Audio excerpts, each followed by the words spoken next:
10টি সময় যখন আল্লাহ তাআলার কাছে দোয়া কবুল হয়। আসসালামু আলাইকুম। আজ আমি আপনাদের সাথে শেয়ার করব ইসলামে এমন 10টি বিশেষ সময় যখন আল্লাহ তাআলা দোয়া কবুল করেন। এই সময়গুলোতে খাঁটি নিয়তে দোয়া করলে আল্লাহর রহমত পাওয়ার সম্ভাবনা বেশি। চলুন জেনে নিই। 1.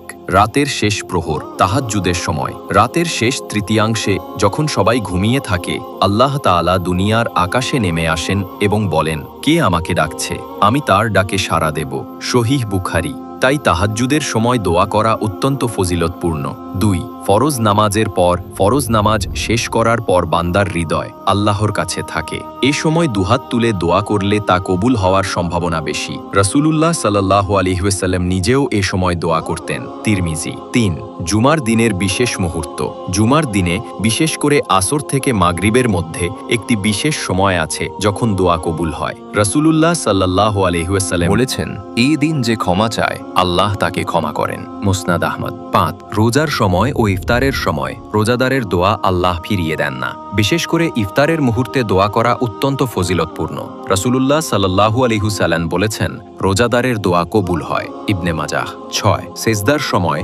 নামাজে সেজদার সময় বান্দা আল্লাহর সবচেয়ে কাছে থাকে। রাসূলুল্লাহ সাল্লাল্লাহু আলাইহি ওয়াসাল্লাম বলেছেন, সেজদায় বেশি বেশি দোয়া করো, কারণ তা কবুল হওয়ার সম্ভাবনা বেশি। সহিহ মুসলিম। 7. বৃষ্টির সময়। বৃষ্টি আল্লাহর রহমতের প্রতীক। বৃষ্টি পড়ার সময় দোয়া করলে তা কবুল হয়। রাসূলুল্লাহ সাল্লাল্লাহু আলাইহি ওয়াসাল্লাম বলেছেন, বৃষ্টির সময় দোয়া কবুল হয়। আবু দাউদ। 8. মুসাফিরের দোয়া। যিনি সফরে থাকেন তার দোয়া আল্লাহ কবুল করেন। রাসূলুল্লাহ সাল্লাল্লাহু আলাইহি ওয়াসাল্লাম বলেছেন, মুসাফিরের দোয়া ফিরিয়ে দেওয়া হয় না। আবু দাউদ। সফরে অসহায় অবস্থায় দোয়া বিশেষভাবে কবুল হয়। 9. মজলুমের দোয়া। যিনি জুলুমের শিকার হন তার দোয়া আল্লাহ সরাসরি কবুল করেন।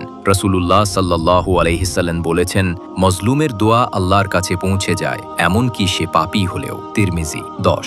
আজান ও ইকামার মধ্যবর্তী সময়। আজান ও ইকামার মাঝের সময়ে দোয়া ফিরিয়ে দেওয়া হয় না। রাসূলুল্লাহ সাল্লাল্লাহু আলাইহি বলেছেন, এ সময় দোয়া কবুল হয়। আবু দাউদ। তাই এ সময় দোয়া করা উচিত। দোয়া করা উচিত। উপসংহার। এই 10টি সময়ে দোয়া করার সময় কিছু আদব মেনে চলুন। খাঁটি নিয়ত, হালাল রুজি, পবিত্র অবস্থা এবং আল্লাহর প্রতি পূর্ণ ভরসা। আল্লাহ বলেন, তোমরা আমাকে ডাকো, আমি সাড়া দেব। সূরা গাফির 60। একটি দোয়া। আল্লাহুম্মা ইন্নী আসআলুকা বিরাহমাতিকাল্লাতী ওয়াসিআত কুল্লা শাইইন আন তাগফিরলি। অর্থ, হে আল্লাহ, আমি তোমার রহমতের মাধ্যমে যা সব কিছুকে ঘিরে আছে তোমার কাছে ক্ষমা প্রার্থনা করি। আল্লাহ আমাদের সবার দোয়া কবুল করুন। আমিন।